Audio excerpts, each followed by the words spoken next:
When she first told me, I thought she was joking. My girlfriend sat across from me at the cafe, nervously stirring her coffee. And then the words fell from her lips. I'm going on a 2-week self-discovery trip. With my ex. My heart sank instantly. I wanted to believe I misheard her, but her serious expression told me everything. She tried to soften it with phrases like, "It's not what you think," and "I just need clarity in my life." But all I heard was betrayal. I asked her why she needed her ex to be part of such a personal journey.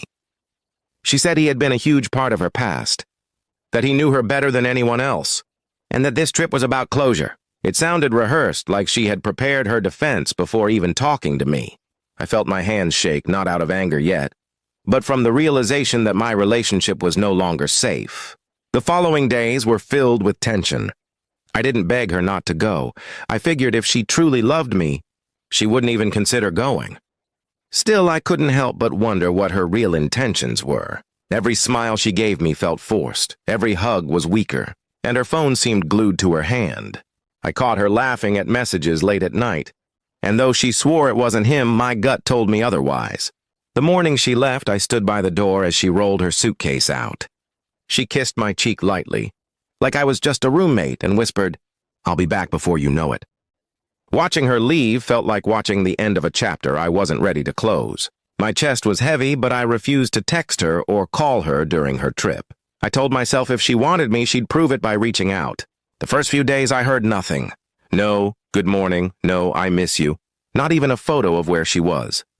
Meanwhile, I tortured myself by scrolling through her social media. She wasn't posting anything, but I noticed her ex was. Hiking trails, sunsets, and dinners, photos where she wasn't visible, but I knew she was there. That silence between us was louder than any words she could have spoken. A week into her trip, she finally texted me. Just a short, cold message. "Hope you're doing okay." I stared at it for minutes before replying, "Yeah, hope you're finding what you're looking for." It felt like I was chatting with a stranger, not the woman I thought I'd spend my life with. The distance between us wasn't just physical anymore, it was emotional, spiritual, and maybe even permanent. My friends told me to wake up to see what was obvious.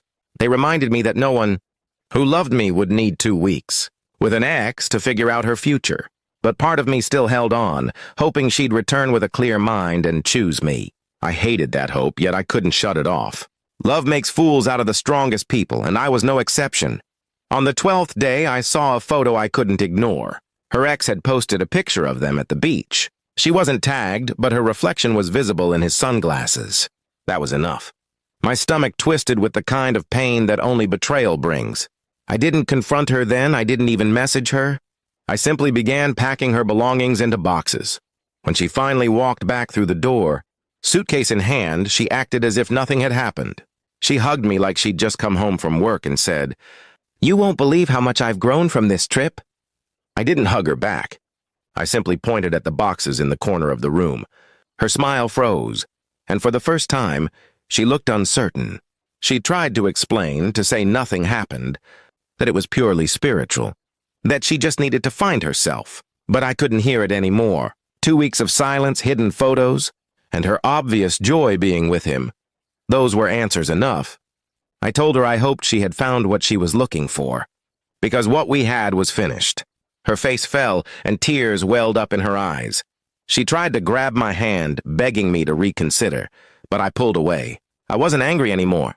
Just done. Sometimes love dies not with a fight, but with quiet acceptance. And I had accepted that she was no longer mine long before she even realized it. She left that night crying and pleading, but I didn't chase after her.